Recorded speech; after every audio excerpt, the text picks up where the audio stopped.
Meus irmãos, eu quero convidar você a abrir a Escritura Sagrada no Evangelho segundo Lucas, capítulo de número 11. Nós faremos a leitura dos versos 37 a 54. Então, por favor, acompanhe a leitura bíblica que farei nesse instante, na sequência da nossa exposição aqui no Evangelho de Lucas. Lucas, capítulo 11, versos 37 a 54, assim nos diz a Escritura Sagrada, a palavra do nosso Deus. Ao falar Jesus essas palavras, um fariseu o convidou para ir comer com ele. Então, entrando, tomou lugar à mesa. O fariseu, porém, admirou-se ao ver que Jesus não se lavara primeiro antes de comer. O Senhor, porém, lhes disse: Vós, fariseus, limpais o exterior do copo e do prato, mas o vosso interior está cheio de rapina e perversidade. Insensatos! Quem fez o exterior não é o mesmo que fez o interior? Antes dai esmola do que tiverdes, e tudo vos será limpo. Mas ai de vós, fariseu, porque dais o dízimo da hortelã, da arruda e de todas as hortaliças, e desprezais a justiça e o amor de Deus. Devis, porém, fazer estas coisas sem omitir aquelas. Ai de vós, fariseus, porque gostais da primeira cadeira nas sinagogas e das saudações nas praças. Ai de vós que sois como as sepulturas invisíveis, sobre as quais os homens passam sem o saber. Então, respondendo um dos intérpretes da lei, disse a Jesus: Mestre, dizendo estas coisas também nos ofende a nós outros.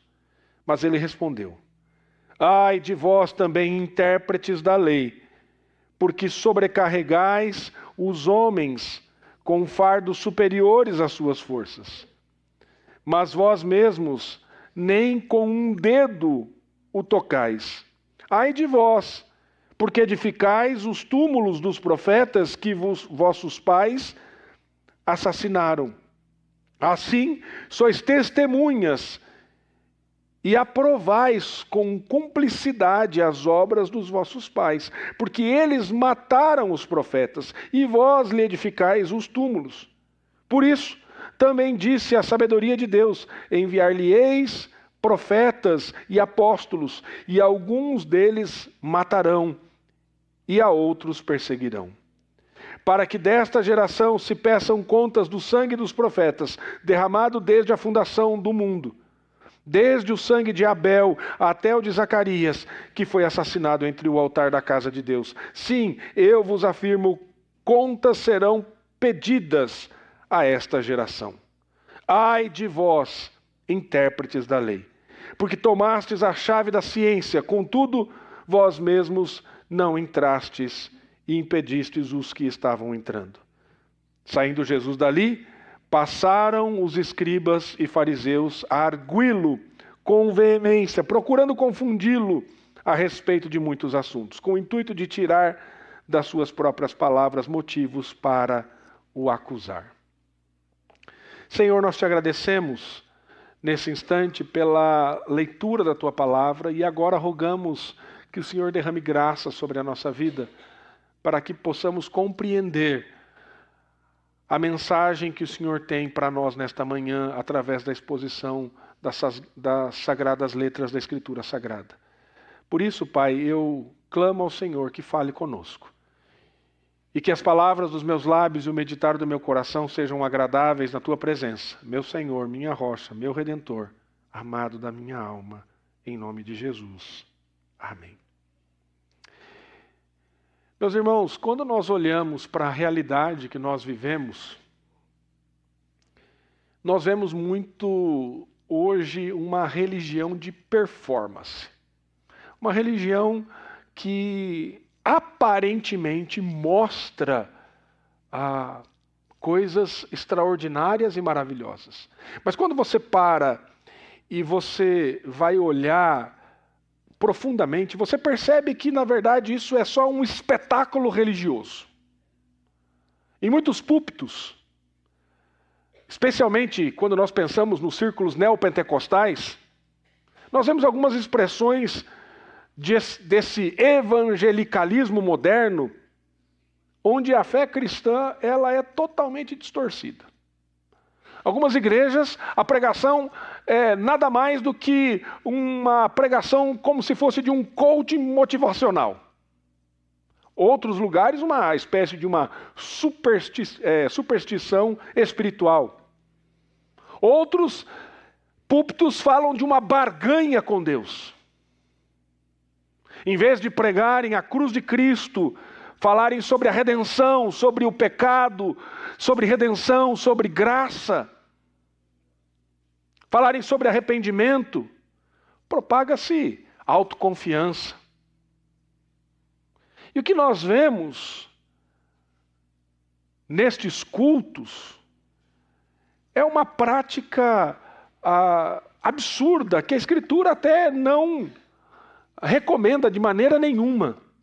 E aí nós vemos em alguns lugares, se você ligar a televisão, eu tenho falado com você aqui, às vezes eu estou ali vendo algum canal e passo e vejo estas coisas. Você vai lá ver roupa ungida, campanhas mirabolantes, objetos sagrados, atos proféticos, desafios financeiros. E tudo isso embalado por uma liturgia emocionalmente carregada de uma doutrina completamente superficial biblicamente. E que enfatiza, essencialmente, o homem no centro de todas as coisas. Agora, quando você olha para isso e você vai para a Escritura, você vê que isso não é novo. Não tem nada de novo nisso. Essa religiosidade não é nova. Jesus ele confronta os líderes da sua época, líderes religiosos que estavam transformando a fé num espetáculo exterior, de práticas, de comportamento, de performance, mas que não era algo que, de fato, expressava um relacionamento com o Senhor. E esse texto que nós lemos, Lucas capítulo 11, dos versos 37 a 54, Jesus não apenas ignora os rituais externos dos fariseus, como os confronta. E aqui ele faz uma denúncia. E uma denúncia clara para esse sistema que finge pureza, que parece piedoso, que tem uma linguagem supostamente espiritual e piedosa, mas que ignora aquilo que é essencial. Uma religiosidade que se diz representante de Deus, mas que impede o povo de conhecê-lo verdadeiramente. Por quê? Porque estão distorcendo a Escritura Sagrada. Agora, estudando esse texto, meus irmãos, sabe o que me confronta nisso? É que é mais fácil para mim e para você olhar para esses lugares e falar assim, nossa, que absurdo! Como essas pessoas caem nessa conversa? Como eles são levados por esse tipo de paganismo religioso, porque é o que a gente percebe nesses lugares. Mas será que somente neopentecostais ou essas novas denominações que tem por aí, trazendo um evangelho centrado no homem, com uma perspectiva motivacional e emocional, será que só eles vivem essa religiosidade vazia e apenas externa? Será que eu e você, na nossa prática, na nossa expressão religiosa, não somos assim também? Às vezes vazios, apegados a situações apenas externas, a comportamentos, a uma performance para mostrar para o irmão que eu sou espiritual ou que eu cumpro os ritos, e aí no nosso caso do presbiterianismo, da teologia reformada. Diante dessa realidade, meu querido, eu quero pensar com você no seguinte tema nesta manhã, olhando para essa mensagem. Coração limpo, mãos sujas, a inversão do evangelho. O Senhor quer de nós coração limpo, não mãos sujas. Quer um evangelho real e verdadeiro. Agora é importante nós olharmos para aquilo que está acontecendo neste capítulo, para compreender qual é o objetivo do Senhor Jesus aqui. Esse confronto, ele acontece em um ponto estratégico do Evangelho aqui de Lucas. Desde o início do capítulo 11, Jesus está ensinando sobre oração. Nos versos de 1 a 13, nós vimos o Senhor Jesus falando sobre isso. E ele revela o quê? Ele revela o coração do relacionamento com o Senhor. Uma vida de oração. Depois ele enfrenta acusações quando ele cura ali um jovem, um homem que estava possuído de um demônio que era mudo. E aí ele enfrenta acusações dizendo que ele expulsava demônios por Belzebu. E nós vemos Jesus respondendo firmemente, reafirmando a supremacia do seu poder sobre o reino das trevas. Depois, ele fala da bem-aventurança daqueles que ouvem e que guardam a palavra de Deus. E aí, por fim, ele denuncia essa geração incrédula que exige sinais. Ele diz que o sinal é ele próprio, afirmando que o sinal de Jonas e a presença do Filho do Homem são suficientes para que eles compreendam e entendam que ele é o enviado do Senhor. E semana passada os irmãos ouviram a mensagem do Senhor nos versos 33 a 36 do capítulo de número 11, para que eles vivam em santidade, para que eles tenham e mantenham os seus olhos no Senhor, que pode iluminar toda a sua vida.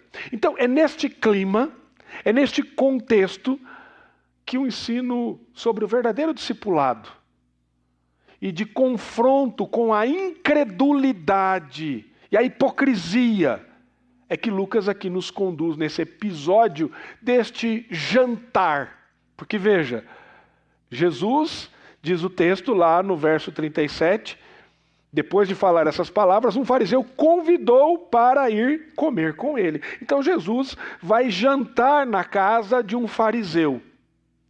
E aí tudo começa porque antes de Jesus comer, ele não lavou as suas mãos e não cumpriu o ritual que era exigido antes de uma refeição. Então tudo começa neste jantar.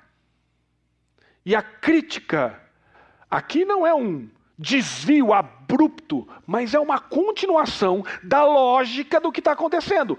Lembre, o Senhor cura pelo nome de Belzebu, nos dê sinais. Então é só uma sequência de tudo que está acontecendo.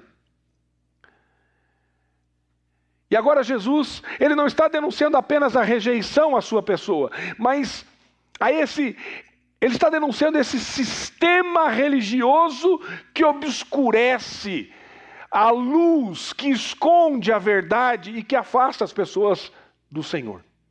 Porque é isso que uma falsa religião vai fazer. Ela afastará as pessoas do Senhor. Qual é o problema destas práticas que nós vemos? Elas afastam as pessoas de Deus. Porque o foco fica mais nas práticas do que no relacionamento com o Senhor. Se você não fizer isso, se você não fizer aquilo, você não é aceito por Deus.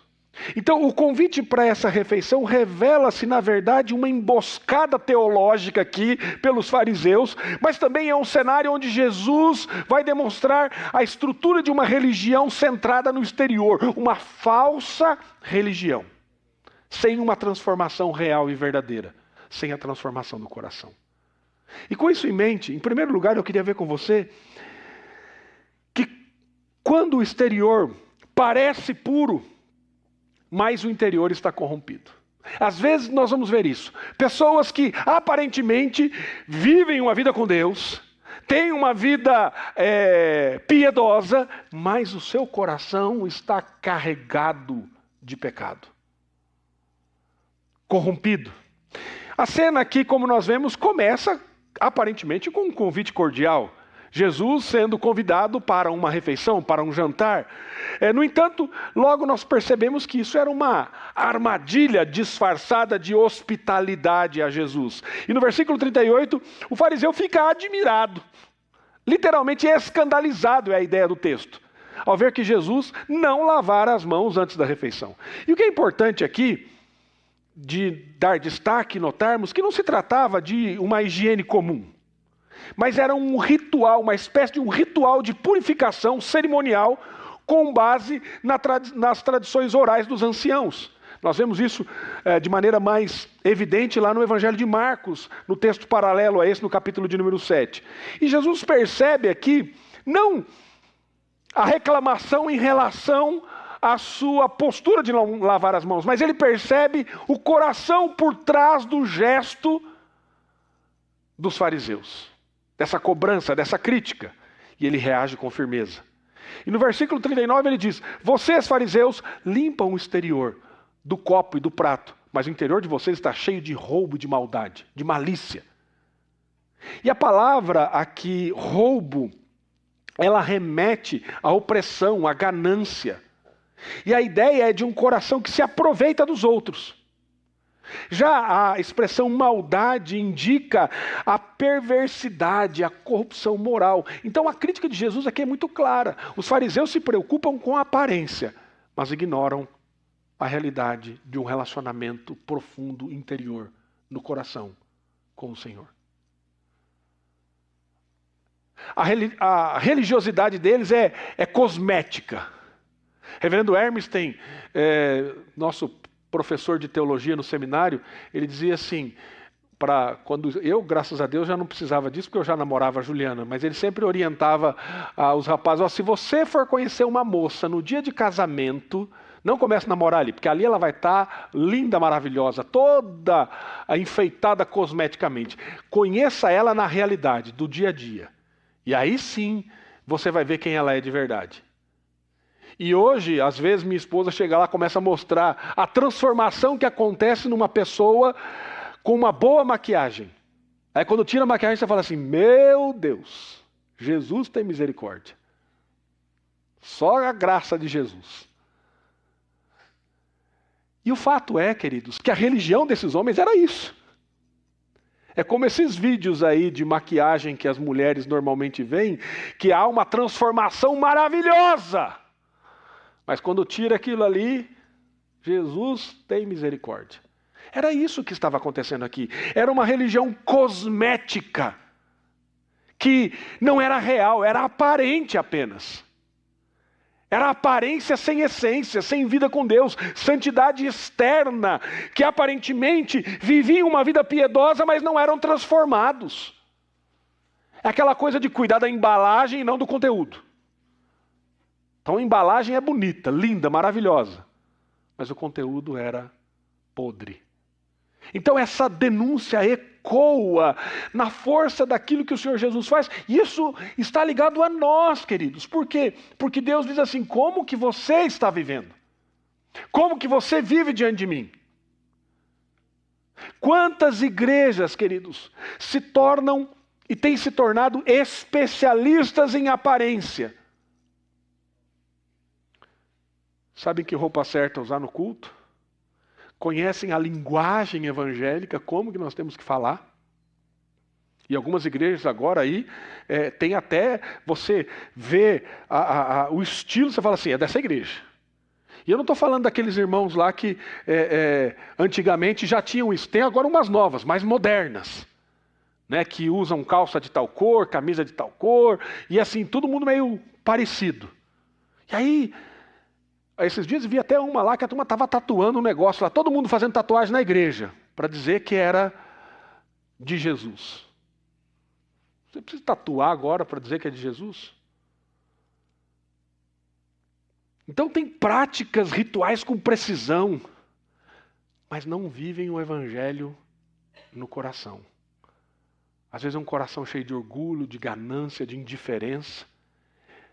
É aquela ideia de que são copos limpos por fora, mas contaminados por dentro. E Jesus, ele nos chama a atenção a um evangelho que começa onde, queridos? Não na aparência, não naquilo que as pessoas veem, mas ele nos chama a atenção naquilo que ninguém vê. Sabe aquele momento que você entra no seu quarto, sozinho, e ninguém está com você? Quando você entra no banheiro, sozinho, e ninguém te vê? É para isso que Jesus chama a atenção. Para aquilo que direciona o seu coração, os seus pensamentos. O que governa o seu coração? O que governa os seus pensamentos? No verso 40 ele diz, insensatos, quem fez o exterior? Não fez também o interior? Não adianta você só cuidar do exterior, você tem que cuidar do seu coração, porque o seu coração é dele que flui aquilo que dirige você. Deus é o Criador de tudo. No verso 41, ele diz, antes dai a esmola do que está dentro, e tudo vos será limpo. Aqui a esmola, queridos, é o símbolo de um coração generoso, desprendido, transformado.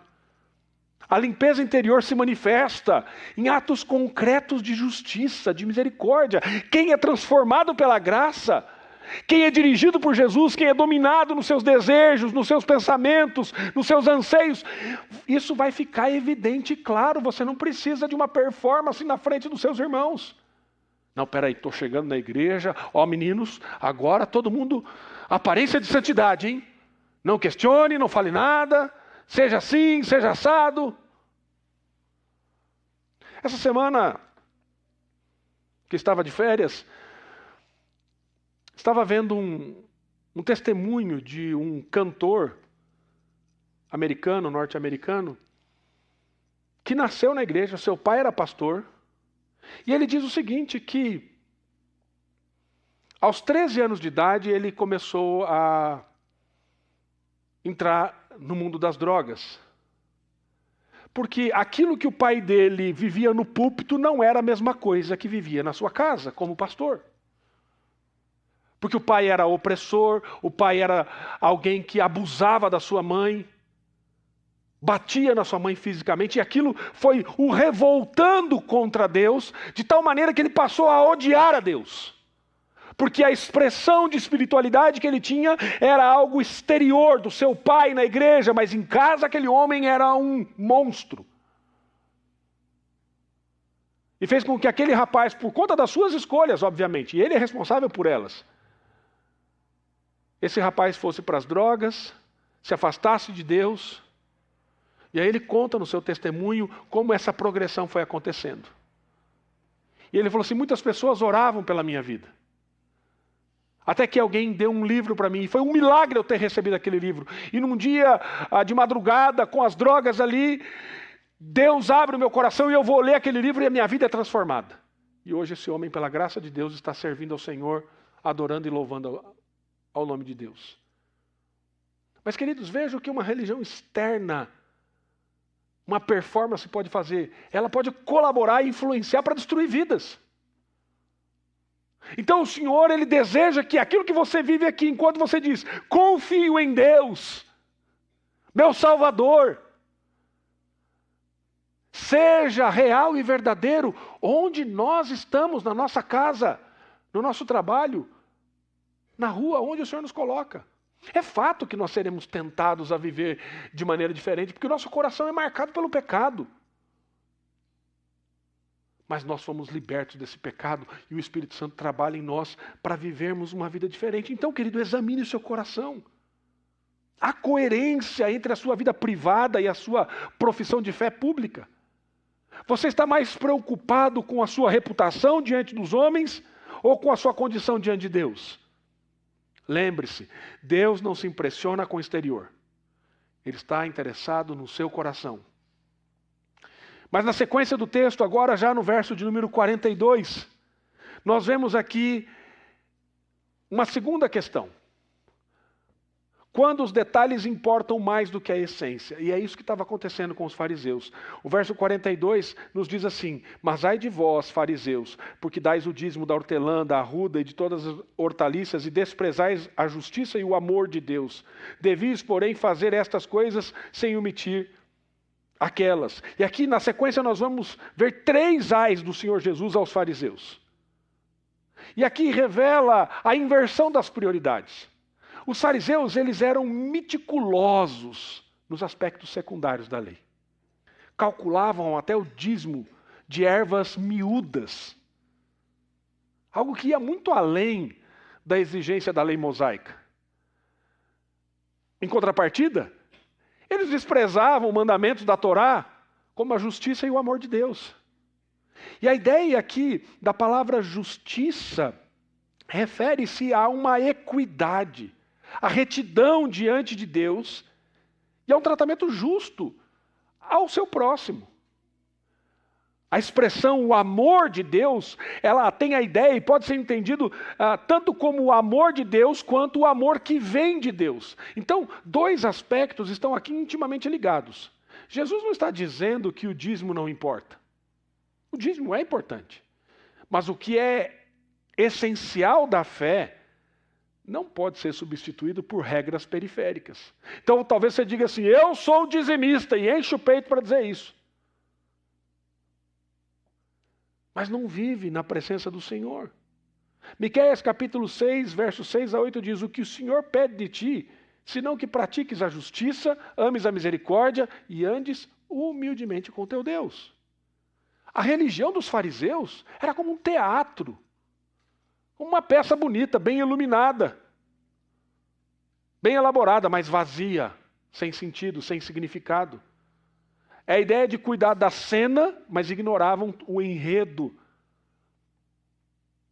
desse teatro. Cuidavam das coisas pequenas, das minúcias da lei, mas desprezavam o Senhor e aquilo que o Senhor desejava deles. E aí o que nós vemos, queridos? Nós vemos hoje igrejas que enfatizam ofertas, campanhas, votos, rituais, mas não falam de arrependimento, não falam da graça, não falam da cruz, não falam de santidade, não falam de nova vida.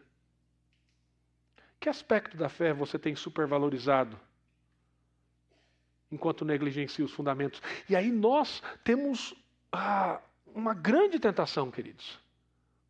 Nós temos uma grande tentação, porque tem igrejas por aí dizendo que só eles estão certos. E nós temos essa tentação. Por termos boa teologia, e aí nós podemos dizer assim, somos adeptos da teologia reformada. Mas você não vive nada disso.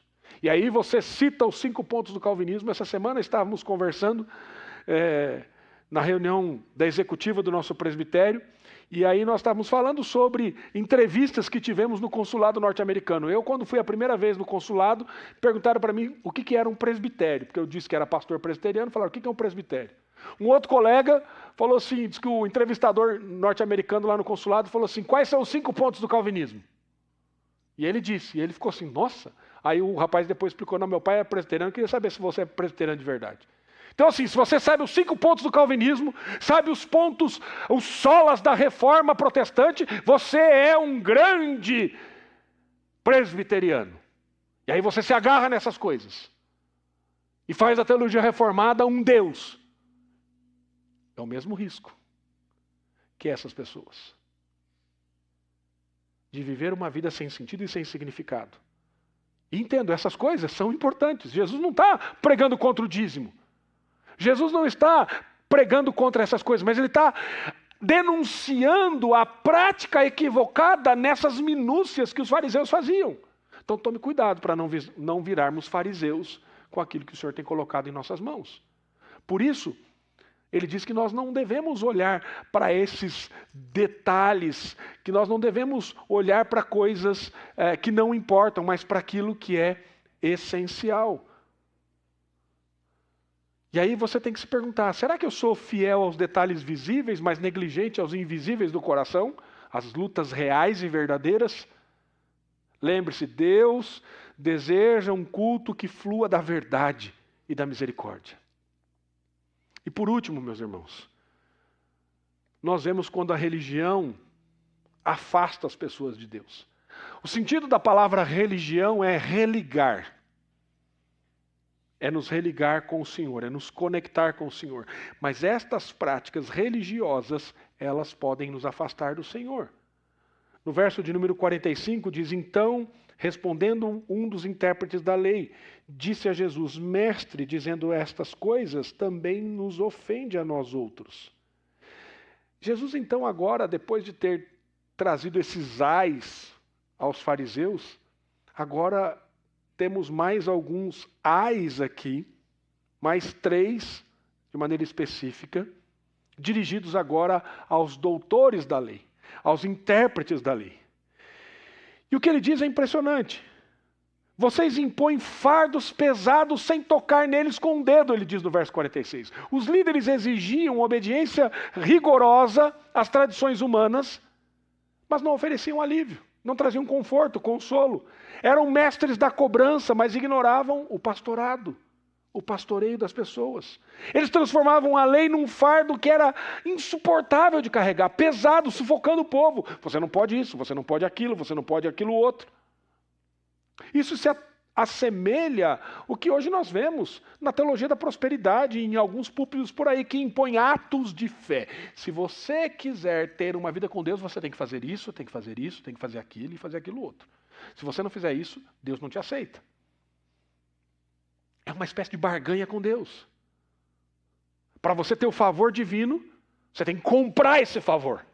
Você tem que dar e Deus te dá de volta. Era isso que estava acontecendo. Mas isso não é bíblico.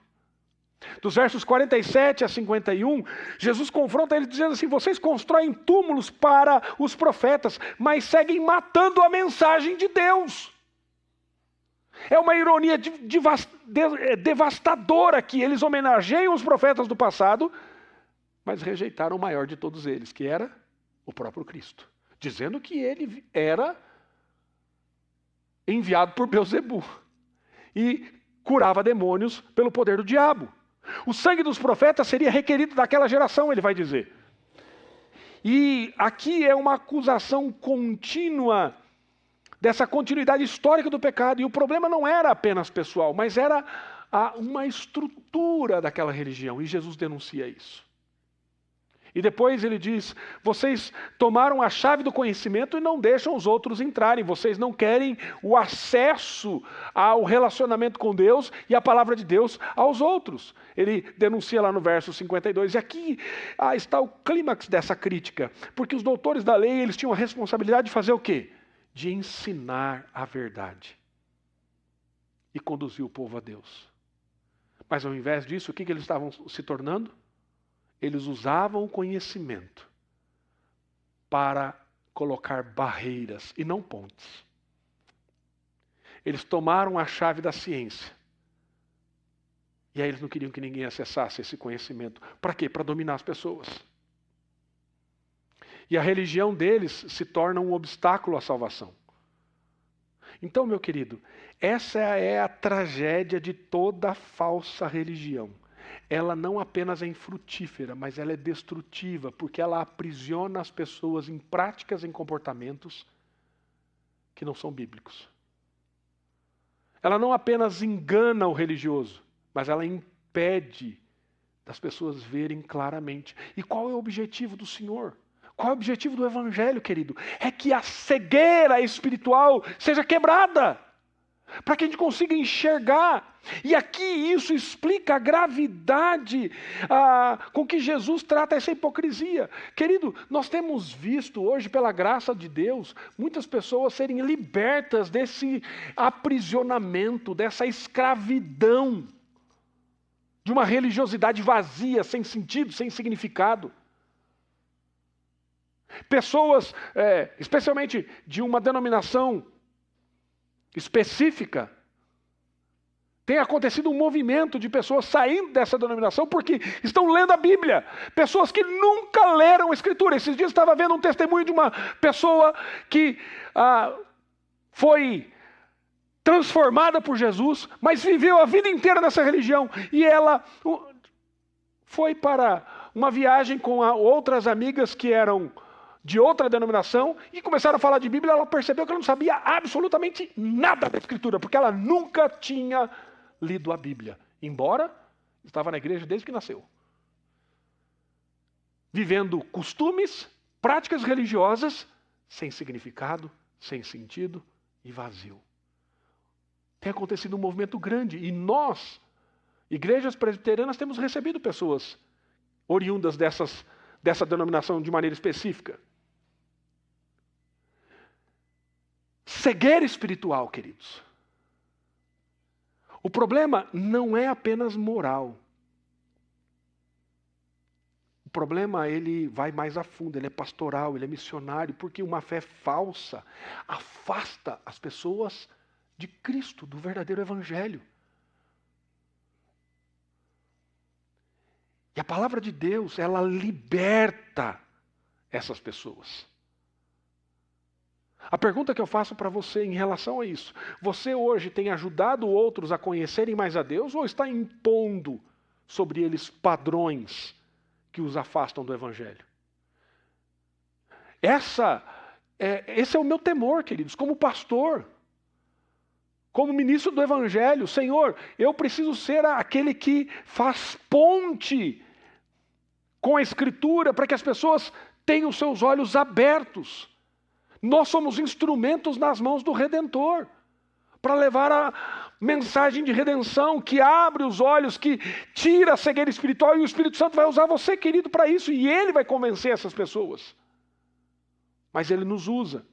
Então, como líderes, nós temos que pensar, nós estamos usando o nosso conhecimento para conduzir as pessoas ao arrependimento? Ou será que a gente só quer manipular e controlar e ganhar as pessoas? Lembre-se, nós somos chamados a ser luz, sal da terra, não muralhas e barreiras para as pessoas. O Evangelho, queridos, é um Evangelho para o coração.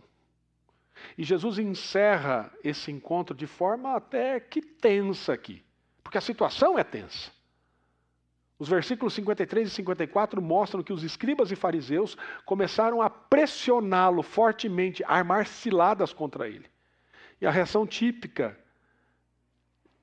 essa é a reação típica de quem está sendo exposto. Toda vez que você é exposto, qual é a sua proposta, sua reação, sua resposta? Em vez de você se arrepender, você tenta silenciar a verdade.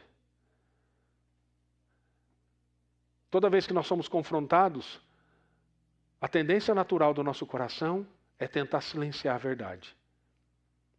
É ficar revoltado, é transferir a culpa para o outro. Haja vista quando acontece disciplina na igreja. Quando acontece disciplina na igreja, aquele que errou, ele vai dizer assim: não, esse conselho está sendo muito cruel comigo em me disciplinar. Não foi assim, não foi desse jeito. Ao invés de reconhecer o pecado, se arrepender. Então esse texto, queridos, ele é um alerta para todos nós. O Evangelho não é uma religião de aparência. O Evangelho não é uma religião do comportamento. O Evangelho não é uma religião do exterior. O Evangelho é a boa nova de que Deus, por sua graça, transforma pecadores em santos, de dentro para fora. Ele não quer apenas mãos limpas. Ele quer corações purificados.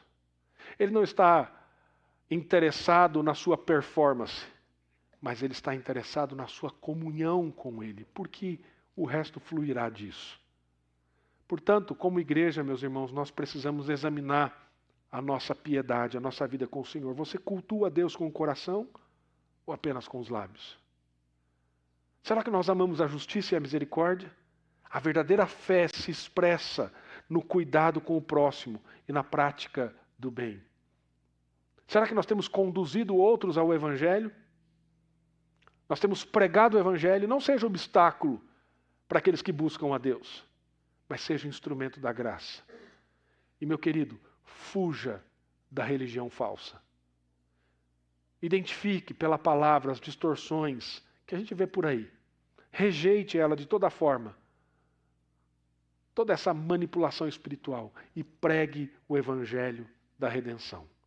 Que Deus nos abençoe, que Deus nos dê graça em nome de Jesus, para vivermos de maneira próximo do Senhor, perto do Senhor, com o coração puro e transformado. Que o Senhor assim nos abençoe em nome de Jesus. Amém.